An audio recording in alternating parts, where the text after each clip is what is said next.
안녕하십니까, 김성엽 집사입니다.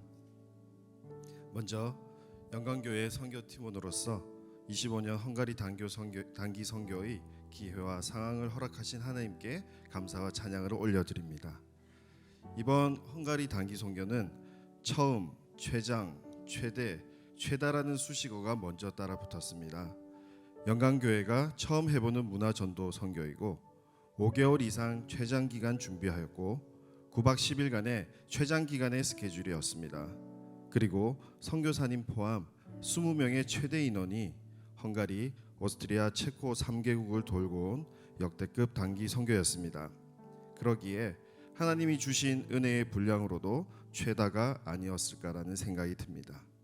매 순간 감사가 넘쳤고 우리를 위한 그리고 타인을 향한 위로의 시간이었습니다. 하나님의 소명을 한치의 거스름없이 몸소 실천하시는 선교사님을 통해 신실한 사제의 모습을 목도할 수 있었고, 그 모습을 보며 육체적으로 힘든 때도 많았지만 우리 역시 어떠한 불평 불만 없이 모든 일정을 소화할 수 있었습니다. 개인적으로 지금까지 살면서 어릴 때 학예회를 제외하고 많은 사람들 앞에서, 특히 동양인을 넘어 다양한 인종 앞에서는 더더욱 나서서 무언가를 해본 적이 없었습니다. 아마 선교팀 중 누구라도 거의 처음이 아닐까 합니다. 이제는 맞춤법처럼 편안한 힙한 의상 역시 처음에는 어찌나 중년 남성의 손발가락이 다 오그랄 정도로 부끄럽게 만들던지요. 그런데 심지어 헝가리, 오스트리아, 체코의 각 수도에서 가장 많은 사람들이 모이는 광장 한가운데서 워십 댄스로, 찬양으로, 부채춤으로 하나님의 복음을 전한다니, 다 알고 준비해서 떠났지만 막상 그 자리에 처음 섰을 때는 눈을 질끈 감을 수밖에 없었습니다. 우리의 부끄러움과 낯선 곳에서의 긴장감, 잘해야 된다는 강박에서 오는 두려움을 한 방에 날리는 것은 선교사님의 글로리 글로리 할렐루야 선창이었습니다. 찬송가 348장 마귀들과 싸울지라의 후렴구를 모두 다 큰 소리로 찬양할 때 하나님께서 우리에게 큰 힘을 주시고 용기를 북돋아 주셔서 담대하게 사역들을 감당할 수 있도록 지켜주시는 것 같았습니다. 출국 전에 지인들에게 명절 인사 겸 출국 인사를 할 때 많은 사람들이 유럽은 우리보다 하나님은 더 잘 믿고 우리보다 더 잘 사는데 그쪽으로 단기 선교를 가느냐고 의아해했습니다. 겸사겸사 구경 잘 하고 오라는 말들을 끝으로 남기면서요. 과연 그럴까 하는 생각도 했지만 일견 그럴 수도 있겠다라는 생각도 들었습니다. 하지만 헝가리 부다페스트에 도착하여 첫 일정 성 이스투반 대성당 앞에서의 미션을 준비하며 세팅을 완료하고 모두 원을 그리며 둘러서서 기도할 때 선교사님의 설명을 들으며 우리의 미션이 얼마나 의미가 있는지 깨달았습니다. 유럽에서는 이제 하나님이 단순히 하나의 전통 문화로 전락해 버렸다고, 하나님의 복음은 온데간데 없고 덩그렇게 큰 문화재들만 남아있는 게 현실이라고 하셨습니다. 주일에 교회에 나가 하나님을 예배하는 사람들은 줄어들거나 사라지고 있고 다음 세대의 복음 화율은 계속 낮아져 무종교 비율이 압도적으로 높다고 하였습니다. 이제 유럽에는 광장으로 나와 복음을 전하는 행위도, 전도 목적으로 방문하는 선교팀들도 아주 드물다고 하였습니다. 하나님의 손길을 벗어난 이곳은 사탄 마귀들이 가득한 세상과 별반 다름없다고 하셨습니다. 하나님을 알지 못하고 믿음 없던 나 한 사람을 위해서 얼마나 많은 사람들이 얼마나 긴 시간을 기도하였는지 알기에 유럽에서 내가 걸어가는 걸음걸음마다, 그리고 내가 선 자리에서 기도를 게을리하지 않을 수 없었습니다. 누가 보든지 누가 듣든지 알 수 없지만 우리는 복음을 선포해야 했고 목소리로 몸짓으로 주님을 찬양해야 했습니다.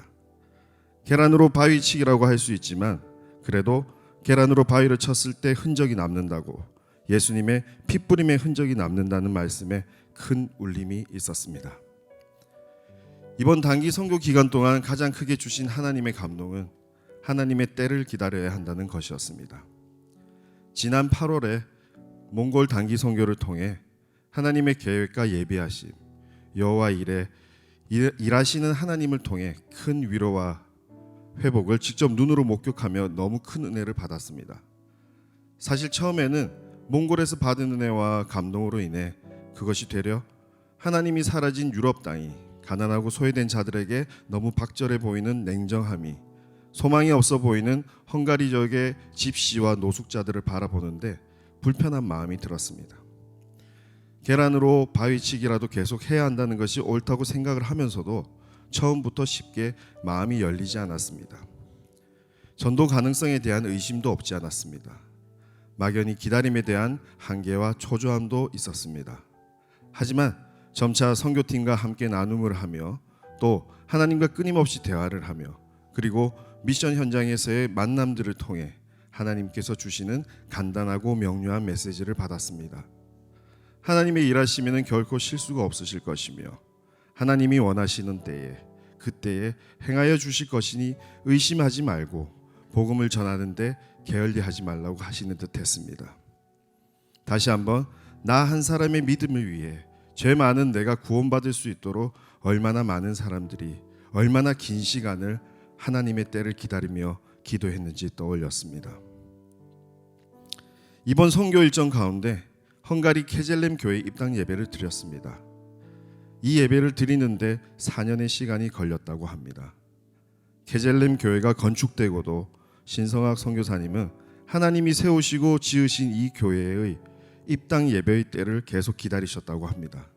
어떤 사람들과 어떻게 언제 입당 예배를 드리는 것이 하나님께서 가장 기뻐하실지 계속 물으셨다고 합니다. 그 순간을 우리 선교팀이 함께하였습니다. 하나님께서 이때가 가장 보시기에 좋다고 하신 듯합니다. 오늘 하나님께서 행하시는 일을 볼 수도 있습니다. 내일 하나님의 일하심을 경험할 수도 있습니다. 어쩌면 10년, 20년 후 아니면 다음 세대 혹은 그 다음 세대에 하나님께서 일하실 수도 있습니다. 저는 너무나도 부족한 인간이기에 빠르면 빠를수록 당장 내 눈으로 보고 경험하기만을 바랐던 모습을 회개하였습니다. 하나님의 은혜도 필요한 때에 선택적으로 골라 취했던 모습이 부끄러웠습니다. 20여 년간 한결같이 한자리를 지키며 하나님을 전하는 사람이 있었습니다. 운이 좋으면 함께 하나님을 이야기했고 축복 기도도 받기도 했습니다. 운이 나쁘면 욕을 듣기도 하고 무시당하며 모멸감을 받기도 했습니다. 쓸모없는 창고를 개조해 노숙인을 위한 교회를 만들고 고약한 냄새가 나는 사람에게 먹거리와 추위를 견딜 옷을 전하며 복음을 전하고 지금 당장은 아무 희망과 미래가 없어 보이는 갓 태어난 집시 아이에게 세례를 주며 하나님의 소망을 이야기했습니다. 이제 하나님의 때를 기다립니다. 우리 하나님은 그분의 때에 가장 선하게 일하실 것을 믿습니다. 25년 헝가리 단기 선교는 헝가리의 어느 한 점에서 시작하였지만 부채춤의 춤사위가 돌고 돌며 널리 퍼져나가듯 하나님의 복음과 예수님의 사랑이 열방 끝까지 전파되기를 소망합니다. 저는 그리고 우리 선교팀은 이제 모든 영광을 오로지 하나님께 올려드리고 이번 선교를 통해 경험하고 느낀 은혜를 전하기에 힘쓸 것을 다짐하였습니다. 끝으로 우리의 영적 리더로서 선교팀을 은혜 가운데 안전하게 잘 이끌어주신 담임 목사님께 감사를 드립니다. 함께 협력한 선교팀원들에게 감사드립니다. 또한 보이지 않는 곳에서 수고를 아끼지 않으신 사모님과 우리를 위해 때를 정하여 기도하여 주시고 물질로 동력하여 주신 모든 성도님들께 감사드립니다.